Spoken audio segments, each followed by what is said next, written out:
Universal design for learning is simply a means of minimizing barriers and maximizing learning for all students. Unpacking the UDL acronym, we first look at universal, simply meaning that the curriculum is available to all students, regardless of their diverse backgrounds or abilities. Design is consideration of a flexible curriculum or creation of a flexible curriculum. It's important to remember that a good design for a disabled student is really a good design for all. Learning really ties into the three broad brain networks dealing with recognition, skills and strategies, and caring and prioritizing. By recognition, we're looking at the what, so the actual content. Skills and strategies, we're looking at the how, or how can this be done, or how do we do this? And prioritizing is really looking at the why. Why should we care about this information? There are three main UDL principles that we need to consider when creating our online learning environments: representation, action and expression, and engagement. By representation, we're simply talking about providing multiple means of representation for the students. So in other words, providing both auditory, visual, multiple ways of representing the same content. Through action and expression, we're looking at options for expressing knowledge. Students really appreciate having various means of demonstrating their understanding. And thirdly, engaging students in different ways. What engages one student may or may not engage a second student. So therefore, we need to provide multiple means of engagement through student choices.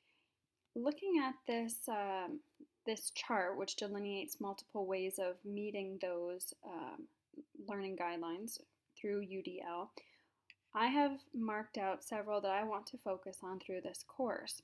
Under representation, I want to focus more on providing alternatives for auditory and visual information.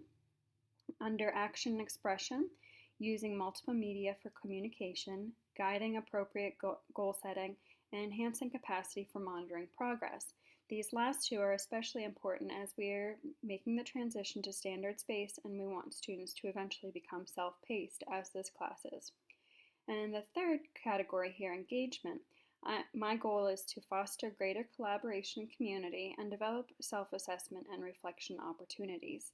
As of right now, I have no opportunity for self-assessment or reflection, and I have, aside from the classroom, very little collaboration and community available online.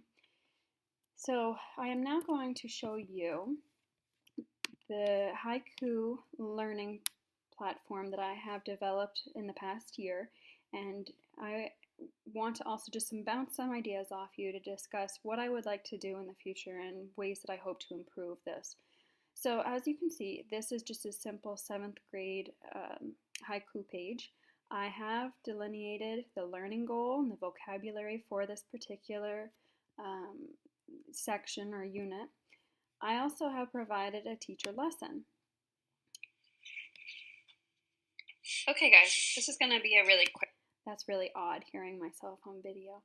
So this is a very, very simple keynote recording, and I'm recognizing now that it's deficient in multiple ways, particularly in that I don't provide any closed captioning or anything like that for hearing impaired students. And as such, I recognize that it's a particular weakness.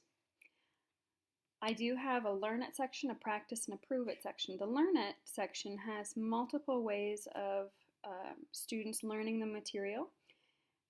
For the most part, these are highly engaging for the students, like a Bill Nye episode or Wacky History of Cell Theory. Some of these are TED Talks, and they do provide closed captioning on YouTube or through the TED Talk. But again, my own is somewhat deficient in this way. I do also provide an opportunity for students to practice the material through use of the website Quizlet. But under the Prove It section, unfortunately, it's pretty much worksheet based. As you can see, I have a note taker, I have Venn diagrams, I have vocab quiz, and then I really just jump right into the post test. This is another particular weakness that I want to work on in the coming year, namely providing alternative assessment options and giving students choices in how they demonstrate that they understand the material. So again, that goes to action and expression. How are they going to actually demonstrate understanding? I I also provide a learning scale here, and this goes with Marzano's text, and I'm recognizing, however, that although it is somewhat clear for those who have experience reading these types of learning scales, it can be confusing for those who are unfamiliar with it for the first time. I'm also curious as to whether some people in this class consider the use of so much text, and yes, this is a little bit text heavy, if it is a turn off to students, or may even be limiting to those with learning disabilities or reading disabilities in particular. So another thing I would like to try in the future is actually not giving students textbooks, but instead providing PDFs of the pages, and then on top of that having some kind of audio recording of the reading itself.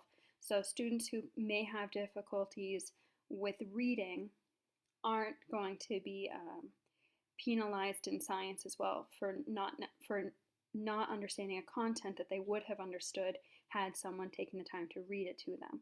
So again, these are some ideas I'm considering. I'd be really interested to see if others have suggestions, but for the meantime, these are some of my big goals. So going back to this, some challenges that I anticipate, especially in going to self-paced, will be ensuring timely completion of the learning goals. So making sure that all students complete the learning goals in a relatively timely manner. I am clearly a victim of this as well. I'm a procrastinator to the max, and I want to make sure that my students don't fall in the same traps that I do. A second challenge will be ensuring that all accommodations and presentations meet the same learning objectives. This is one concern that really jumped out at me from the reading.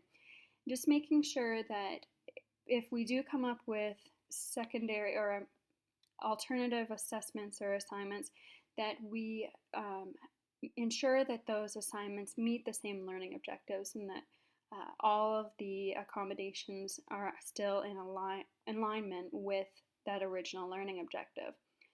And thirdly, I want to ensure that all accommodations don't cause unintended barriers or distractions. I know that maybe while pointing things out to certain students through use of flashy text or bubbles may really help them, but to others it may become a distraction or an unintended barrier. So these are three of the challenges that I may anticipate, or I do anticipate, but I'm hoping to hear from others as to how they would go about meeting or overcoming these challenges and ensuring that they actually don't have unintended consequences. All right, thank you.